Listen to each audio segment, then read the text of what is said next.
Halo semua, balik lagi bareng gue Vian Rafe. Dan seperti biasa gue bakalan lanjutin alur cerita yang sebelumnya pernah gue upload. Dan di video kali ini gue bakalan lanjutin alur session 7, 8, dan 9 nya ya. Dan buat kalian yang baru aja gabung di channel gue, kalian bisa cek channelnya, kalian bisa cek playlist di channelnya. Dan kalian bakalan temuin session-session sebelumnya yang pernah gue upload dan episode-episode sebelumnya secara berurutan di sana ya. Oke, tanpa banyak basa-basi lagi, yuk kita langsung cek this out aja alur ceritanya.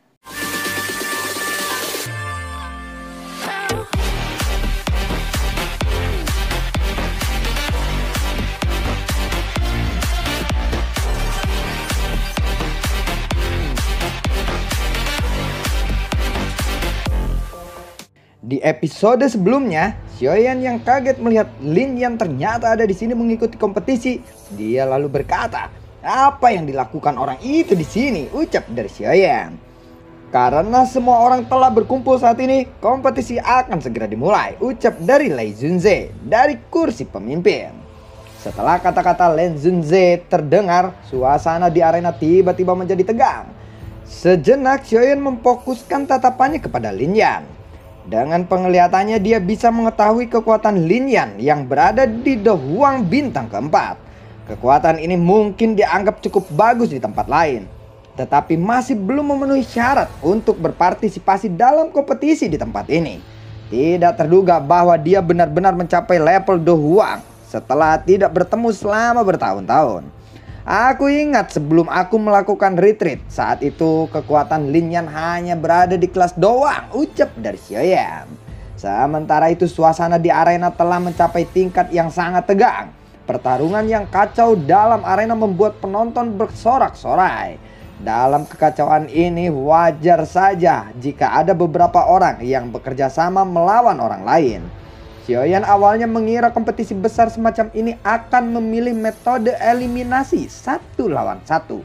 Tanpa diduga, ternyata ini tidak memilih metode 1 lawan 1. Semua peserta masuk ke arena secara bersamaan. Tidak heran semua orang akan bertepuk tangan. Untungnya Lin Yan belum tersingkir meskipun sudah 10 menit berlalu. Kelincahan Lin Yan ini tampaknya sangat aneh, tetapi itu tidak terlalu jelek, ucap dari Xiaoyan. Dalam penglihatan Xiaoyan, teknik do kelincahan ini jelas tidak biasa. Kelincahannya tidak kalah dengan gerakan 3000 petir. Dia yakin bahwa teknik kelincahan ini adalah sesuatu yang tidak pernah dipraktekkan oleh Lin Yan di masa lalu. Xiaoyan menghela nafas lega saat melihat Lin Yan yang mampu bertahan. Mata Xiaoyan bergeser dan perlahan menyapu arena. Arena saat ini mungkin sangat kacau, tetapi masih ada 4 orang yang akan aman, yaitu Feng Qing'er, Mu Qianluan, Tang Yin, dan Wang Chen. Aura keempatnya dipertahankan di puncak kelas Do Huang. Kekuatan mereka berempat bisa dianggap sebagai kedudukan tertinggi di tempat ini. Meskipun ada beberapa orang lain yang terampil cukup baik di arena, mereka jelas tidak berani melakukan kontak dengan keempat orang ini. Mereka yang tersisa dengan cepat menjadi semakin sedikit. Hanya ada 11 orang yang tersisa di arena saat ini. Arena yang kacau segera menjadi sangat sunyi. Ke-11 orang itu tersebar di mana-mana. Dan hebatnya Lin Yan ada di antara mereka. Namun orang yang terlemah di dalam arena itu juga adalah dia. Selain Feng Qing'er dan 3 lainnya, sebagian besar yang tersisa adalah ahli bintang 7 atau 8 Do Huang. Tentu saja mulai sekarang akan lebih sulit untuk Lin Yan bisa bertahan. Seseorang pria berpakaian merah di antara mereka yang telah mencapai kekuatan bintang 8 Do Huang menginjak tanah. Tubuhnya melesat lurus ke arah Lin Yan. Melihat bahwa dia telah menarik perhatian bintang 8 Do Huang, ekspresi Lin Yan berubah. Kelincahan aneh itu dilepaskan saat dia nyaris menghindar serangan sengit yang datang. Pada saat yang sama langkah kakinya juga cepat mundur. Pria berpakaian merah itu tertawa setelah usahanya menjadi sia-sia. Pedang besar di tangannya ditarik sampai banyak bayangan yang muncul. Tubuhnya bergerak dengan cepat mengejar Lin Yan. Xiaoyan sudah berdiri di atas kayu perak. Jika sampai pada titik kritis, dia sepertinya akan turun tangan dan menyelamatkannya. Tetapi sepertinya ada yang salah, ucap dari Xiaoyan. Pria berpakaian merah itu memiliki beberapa peluang untuk melukai Lin Yan, tetapi dia tidak menyerangnya. Dari kelihatannya sepertinya dia sengaja mengejar-ngejar Lin Yan. Sepertinya orang itu berencana memaksa Lin Yan ke dalam jangkauan serangan Wang Cheng, ucap dari Xiaoyan. Tepat ketika Xiaoyan telah mengetahui niat pria berpakaian merah itu, Lin Yan yang dengan cepat menarik diri akhirnya masuk ke jangkauan serangan Wang Cheng. Lin Yan melihat pria berpakaian merah itu di depannya tersenyum sinis saat dia dengan cepat mundur. Sudut matanya melihat pilar berwarna hitam menembak ke arah tenggorokannya. "Berhenti, aku mengaku kalah," ucap dari Lin Yan. Namun Wang Cheng hanya tertawa saat mendengar teriakan dari Lin Yan. Dan dia tidak menarik serangannya. "Sialan kau bajingan, tidak tahu malu," ucap dari Lin Yan. Buar! Pilar doki melesat melayang ke bahu Lin Yan. Lin Yan segera memuntahkan seteguk darah segar setelah menderita pukulan yang berat. Tubuhnya bergesekan dengan tanah. Jika saja dia tidak menghindar dan terkena pada titik yang fatal, kemungkinan dia akan mati. Wang Cheng menggunakan serangan ganas seperti itu ketika pihak lain sudah mengaku kalah. Semua penonton mengutuk Wang Cheng saat ini. Namun dia benar-benar mengabaikan kebisingan di luar arena. Wang Cheng hanya tersenyum dan tangannya terkepal, lalu dua belati hitam muncul di lengan bajunya. Tubuhnya melesat seperti kilat dan muncul di depan Lin Yan dalam sekejap mata. Belati di tangannya berubah menjadi kilatan hitam yang menusuk ke arah dada Lin Yan. Lin Yan tidak punya waktu lagi untuk menghindar. "Apakah aku akan mati di sini?" ucap dari Lin Yan. Namun ketika dia bersiap untuk menutup matanya dan menunggu kematiannya, kekuatan hisap tiba-tiba melonjak dari belakang. Tubuhnya tertarik ke belakang, lalu dia merasakan ada tangan yang menepuk pundaknya. "Apakah kamu tidak memiliki hal yang lebih baik untuk dilakukan? Kamu malah datang ke tempat ini untuk menyerahkan nyawamu," ucap dari Xiaoyan. Mata Lin Yan tiba-tiba terbuka. Dia segera berbalik. Terlihat Xiaoyan di sana. Xiaoyan lalu berkata, "Jangan berkata apa-apa." Lin Yan lalu berkata, "Teman, kenapa kamu datang ke daratan tengah?" tanya dari Lin Yan. Banyak penjaga ahli pavilion angin petir di sekitaran bergegas mendarat. Mereka berkata, "Siapa kamu? Kenapa kamu mengganggu kompetisi?" tanya dari para penjaga. Lebih dari satu lusin ahli pavilion angin petir tergantung di udara. Xiaoyan lalu berkata, "Menurut aturan pertemuan besar, seseorang tidak boleh menyerang orang yang sudah mengaku kalah. Tetapi orang itu mengabaikan aturan ini," ucap dari Xiaoyan. Wang Cheng segera berteriak, "Dia hanyalah sampah. Tidak masalah jika aku membunuhnya," ucap dari Wang Cheng. Mendengar kata-kata Wang Cheng, Xiaoyan lalu berkata, "Tidak perlu sombong. Alasan kamu bisa bertahan sampai sekarang adalah karena kamu mengandalkan reputasi pavilion musim semi kuning, bukan?" ucap dari Xiaoyan. Wang Quanzunze di kursi tengah berteriak kepada Xiaoyan, "Kamu murid siapa? Beritahu aku. Jika muridnya arogan seperti ini, sepertinya gurumu memiliki kemampuan yang hebat, bukan?" ucap dari Wang Quanzunze. Xiaoyan menangkupkan tangannya dan berkata, "Wang Quanzunze tidak perlu memikirkan itu.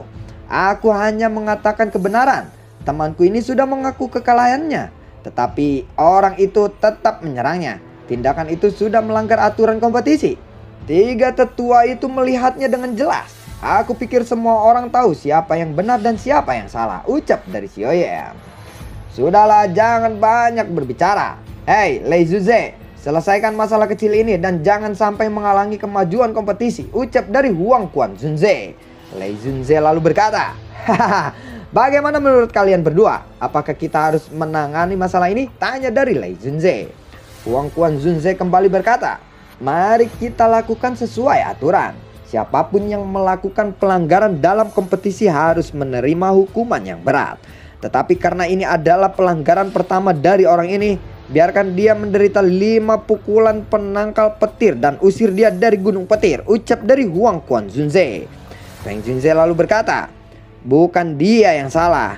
Apakah kamu mencoba membuat Lei Zunze disebut tidak adil dengan hukuman orang ini?" ucap dari Feng Junze. Yan Junze lalu berkata, "Hahaha, Feng Junze benar.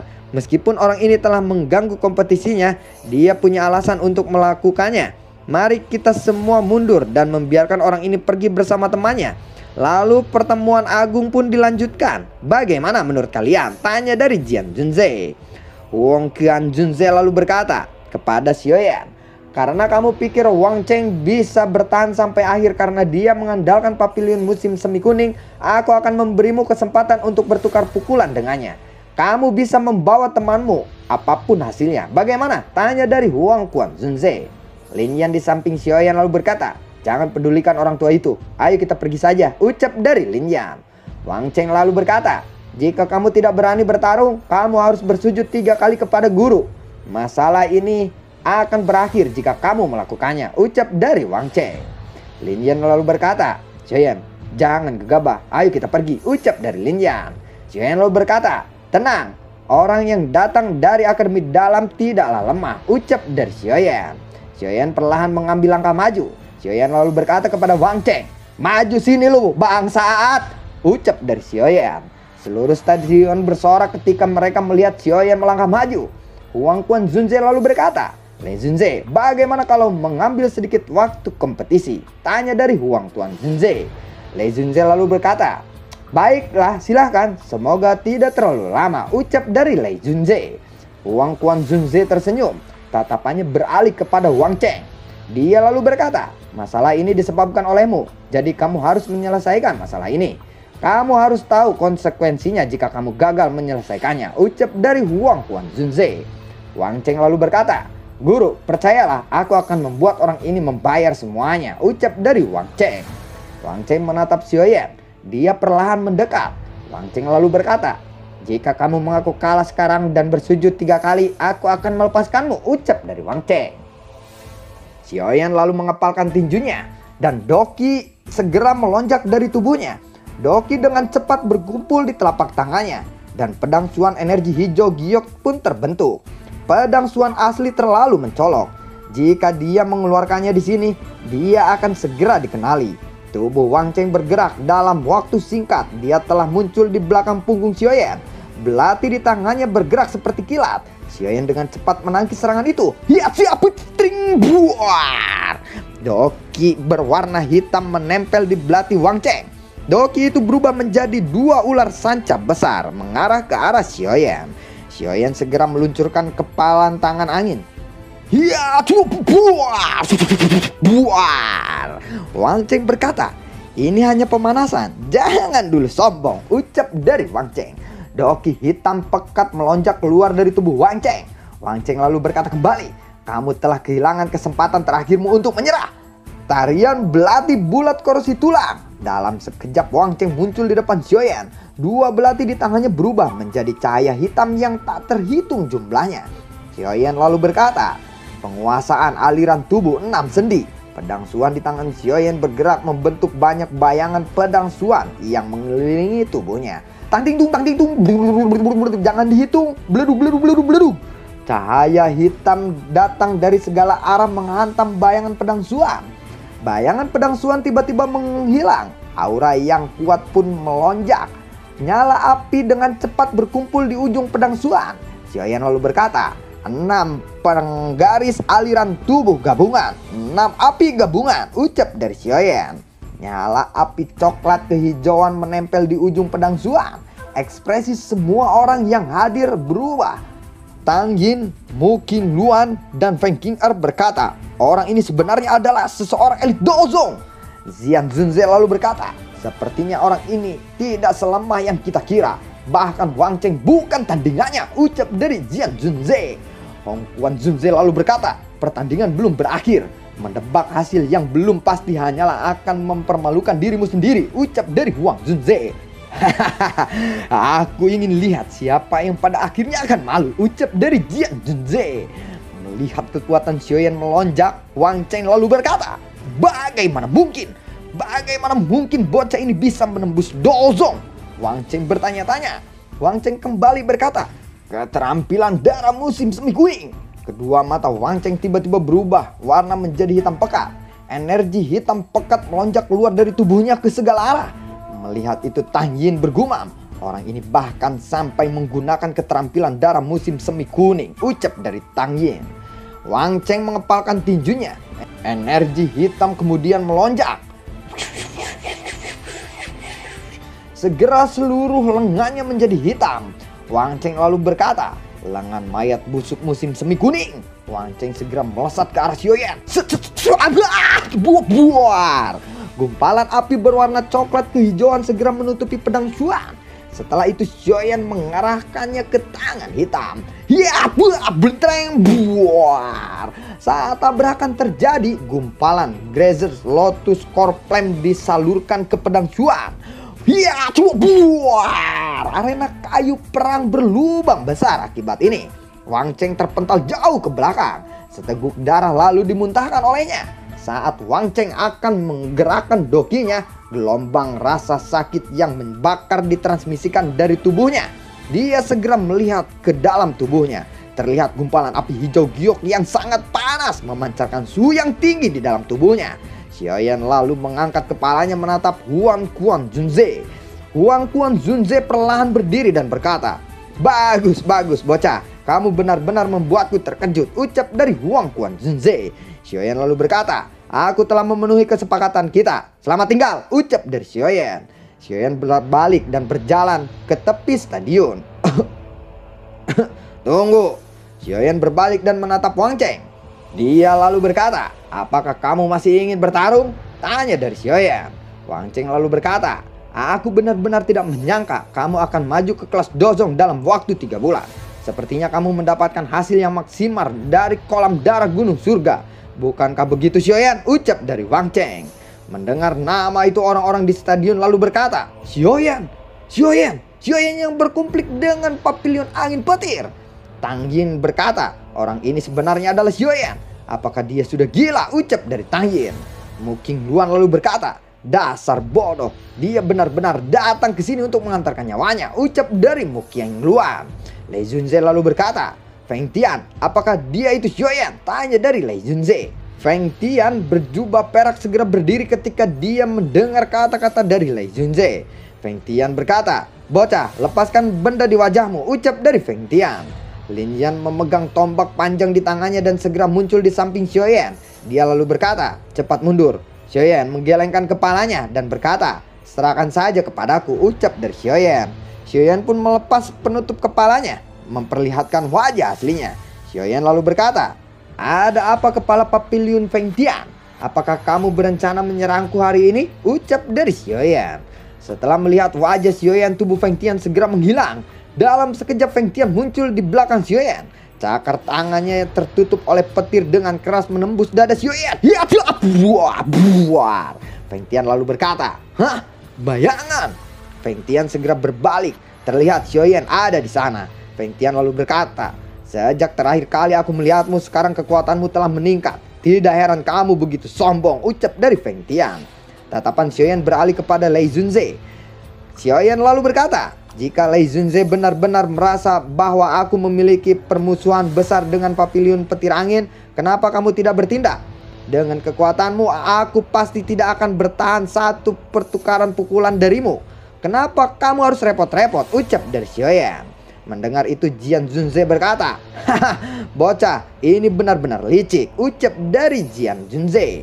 Lei Junze lalu berkata, "Tidak perlu memainkan trik seperti itu. Aku tidak perlu menangkapmu," ucap dari Lei Junze.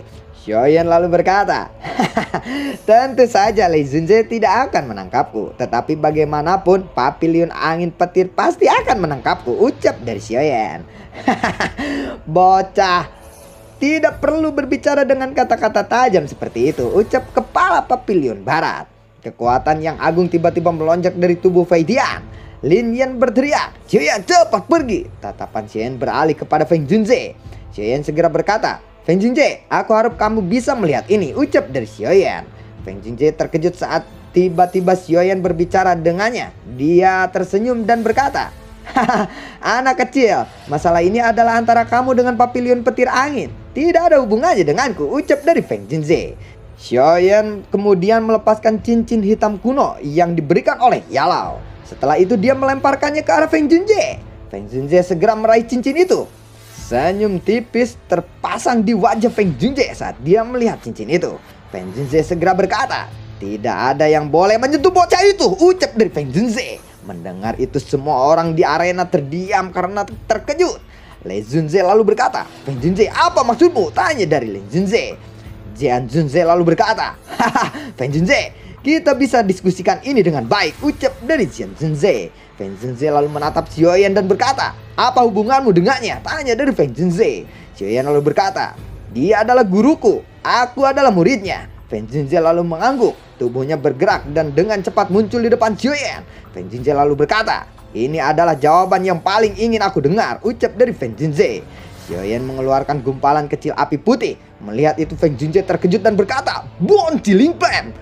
Feng Junze lalu tertawa dan berkata, kamu adalah muridnya. Tolong jangan panggil aku seperti itu. Panggil saja aku Feng Qian.